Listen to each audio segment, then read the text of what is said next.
Attends, la bise. Tu vas bien? Oui. Oui. Exagère. Alors il te manque des porteurs là, encore, non? Comment? Tu viens déjà pour prendre un café? Non. Alors là, normalement, maintenant, c'est le sécateur, le seau, le silence et on bosse, n'est-ce pas?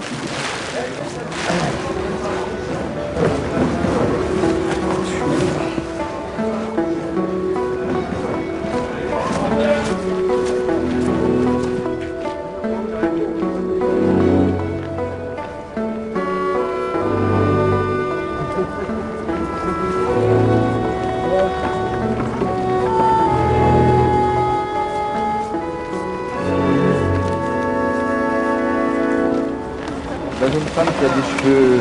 Ah d'accord. Ok.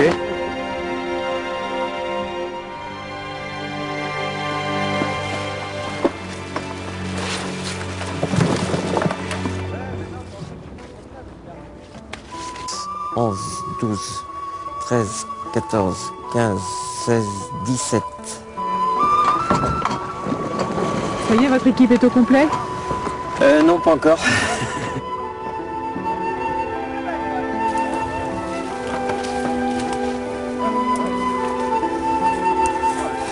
Santé. Dès qu'ils arrivent, on se recale. Oui. Comme d'habitude. Quand vous avez 60-80 coupeurs et puis une quinzaine de porteurs, il faut que tout le monde prenne son rang et puis que très rapidement tous les porteurs soient recalés. Alors on prend un porteur pour 5 ou pour 6, ça dépend de la densité du raisin dans les rangs. Et puis il faut relancer, veiller à ce que tout se passe bien, quoi. Il en manque un. C'est presque tous les matins comme ça. C'est l'inconvénient par rapport à la machine. Sur ce domaine de 45 hectares, pas d'autre bruit que celui des sécateurs. Ici, la tradition est restée presque intacte. Les propriétaires vignerons font partie des quelques très rares, en muscadet, qui continuent de vendanger entièrement à la main. Comme chaque année, dans les vignes, un savant dosage. Un tiers d'anciens, un tiers d'étudiants très motivés, un tiers de petits nouveaux comme cette Nantaise, avide de découvrir cet univers. Il y a des gens qui vont défier l'Himalaya, moi je défie les vendanges. Physiquement, vous supportez? Premier jour, les douleurs au niveau du bas du dos se réveillent. Deuxième jour, elles sont beaucoup plus intenses, on fait avec. Et troisième jour, on a appris et déjà les gestes sont un peu plus différents puisqu'on a un peu plus de technique. Et puis on s'habitue à la douleur avec Dafalgan et Doliprane, hein, bien entendu. Bon, on va l'aider les autres. Non, voilà. Bon, quand tout le monde est installé, ça va. C'est un petit moment de répit. Tout le monde n'a pas le même rythme, hein. On a le rythme, chacun à son rythme. Moi, c'est la façon de couper. J'ai la façon de couper 2 ou 3 grappes, tout ça. Puis il y en a d'autres qui vont peut-être couper une grappe et puis ils vont mettre dans le seau. Mais bon, tout le monde n'est pas pareil. Ça fait un petit moment que je fais les vendanges aussi. Hein. Pourquoi vous venez? Parce que j'en ai besoin. J'en ai besoin, c'est pour l'argent, c'est pas pour l'amusement, hein, je pense pas. Mais vous revenez systématiquement ici? Oui, oui, parce que c'est bien. Parce que je m'entends bien, et puis bon, les patrons sont gentils et tout, voilà.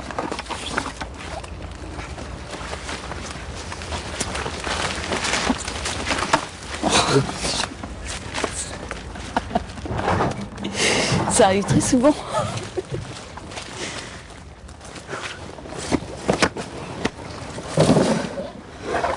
Sympa de ta part.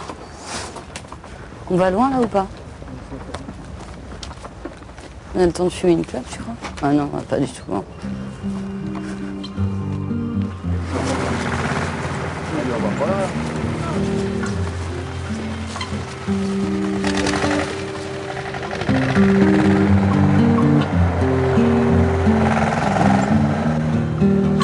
« 2008, un bon millésime, c'est seulement dans quelques mois que la vendange se révélera. Michel, c'est l'homme de la cave. Mais rien n'empêche un petit tour dans les vignes pour prendre un peu la température.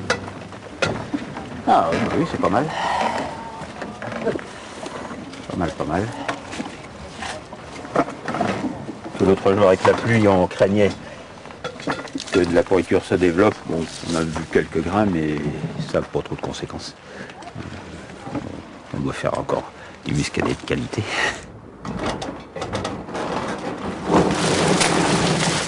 Vous déterminez le moment où vous allez entrer dans les vignes, l'instant crucial. Ça doit être à la fin du mois de juin. On avait dit les vendanges vers le 16 septembre.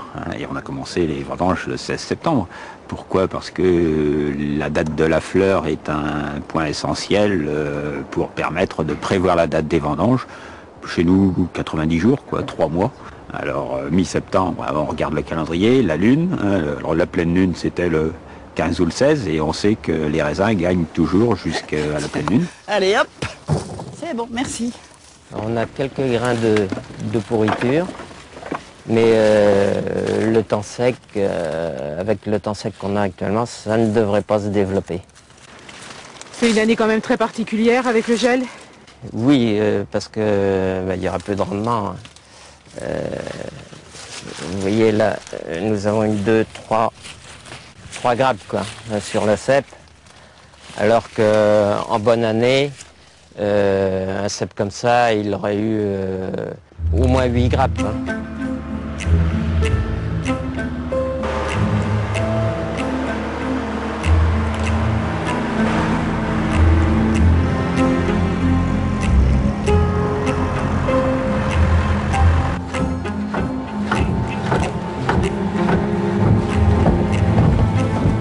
Habituellement, oui, on met la première pressée vers 11h, et puis là, il est 13h ou 13h15.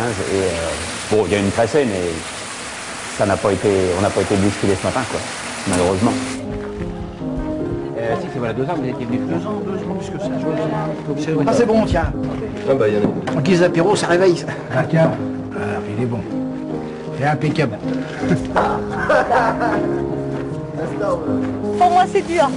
C'est la première fois que je l'ai fait, mais je crois que c'est la dernière. Non, non. Ah, ça fait mal au rein. On est fatigué. Faut avoir l'habitude. La pause, un moment très attendu pour récupérer et se restaurer. Mais un déjeuner sur le pouce, terminer les grandes tablées d'antan.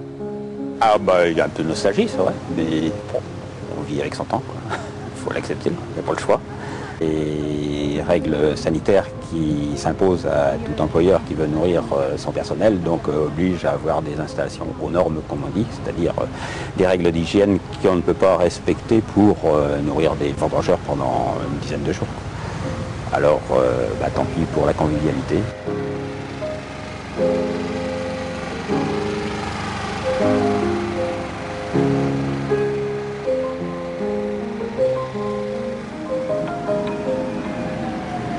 Ça y est, c'est parti? Ça y est, la pressée est partie, donc il y en a pour 2h15 à peu près, le temps de faire tout le programme. Puisque au départ, ce sont des faibles pressions qui s'exercent, 250-300 grammes au centimètre carré. Ça évite de triturer la peau du raisin, les pépins, les pieds de raisin, et ça évite les goûts acerbes qui autrement se communiqueraient au vin si on triture la rafle.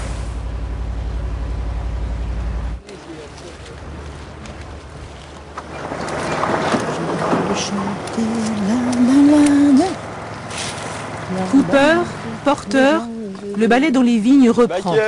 Mais l'après-midi, l'humeur est un peu plus chantante. Notre mère est une étoile, et toi aussi, tu ris un peu. Je viens de chanter la balade, la balade. Comme vous pouvez le constater, c'est très très calme. Je pense que ça s'aligne avec le calme naturel. Hein. Parce qu'avant, à ce qui paraît, c'était des super bonne ambiance. Le travail se faisait, mais il y avait de la déconnade. S'il vous plaît, mademoiselle. Bon, alors on monte là, nous. Jusque de l'autre bout de la parcelle. Oui, par l'autre bout. Vous en faites des kilomètres. Sans doute. Je suis habitué. C'est quand même nettement plus exténuant que les vendanges à la machine. Non. Non, je ne pense pas. Nous avons appris à vendanger à la main. Le raisin est ramassé nettement plus propre que par la machine, parce que La machine, c'est par secouage, donc il va tomber les feuilles, il va tomber les bestioles. Les baies vont éclater, le jus va ruisseler sur les feuilles et va entraîner les produits de traitement résiduel qui peuvent se trouver sur ce feuillage. C'est pas une chose très très saine, quoi.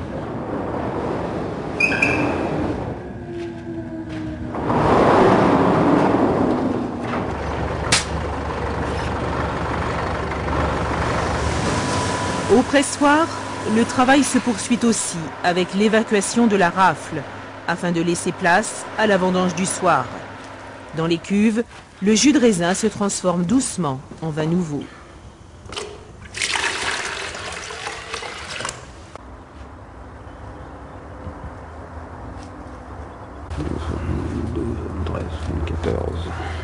C'est 1074, alors 1074 ça fait alcool probable 10,25. Comme il y a la possibilité de faire un léger enrichissement, donc on pourra avoir, oui, une cuvée tout à fait convenable.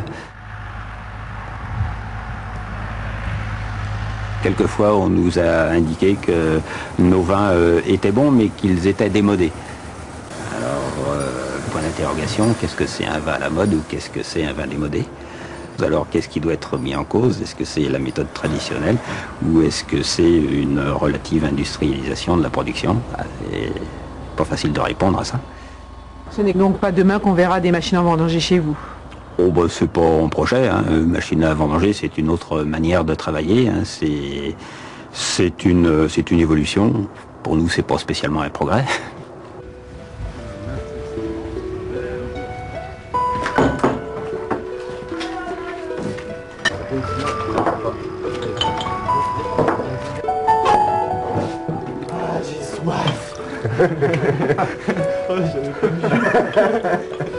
Un dernier petit verre tous ensemble, histoire de délier enfin les langues.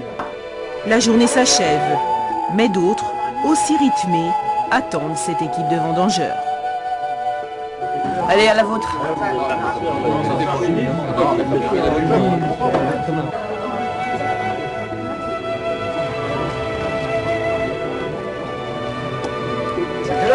Au revoir, public. Au revoir. Non, je suis là, ouais. Non, mais si, heureusement que je suis là.